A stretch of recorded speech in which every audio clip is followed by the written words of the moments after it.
حضرت ابو ہریرہ رضی اللہ تعالیٰ عنہ بیان کرتے ہیں، رسول اللہ صلی اللہ علیہ وسلم نے فرمایا، 2 مرتبہ سور پھونکے جانے کا درمیانی وقفہ 40 ہوگا۔ انہوں نے کہا، ابو ہریرہ 40 دن؟ انہوں نے کہا، مجھے معلوم نہیں۔ انہوں نے پوچھا، 40 ماہ؟ انہوں نے فرمایا، میں نہیں جانتا۔ انہوں نے کہا، 40 سال؟ انہوں نے کہا، میں نہیں جانتا۔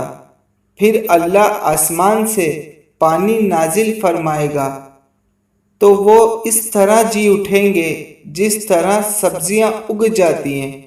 فرمایا، انسان کی ایک ہڈی کے سوا باقی سارا جسم گل سڑ جائے گا۔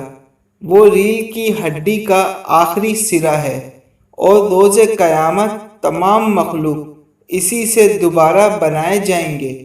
اور صحیح مسلم کی روایت میں ہے، فرمایا، انسان کو مٹی کھا جائے گی، البتہ ریڑھ کی ہڈی کا آخری سرا باقی رہ جائے گا۔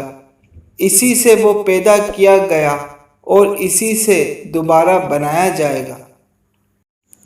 اللہ تعالیٰ اس حدیث کو سمجھنے اور اس پر عمل کرنے کی توفیق عطا فرمائے۔ اس میں کوئی غلطی کوتاہی ہو گئی ہو تو اللہ پاک معاف فرمائے ہمیں، آمین۔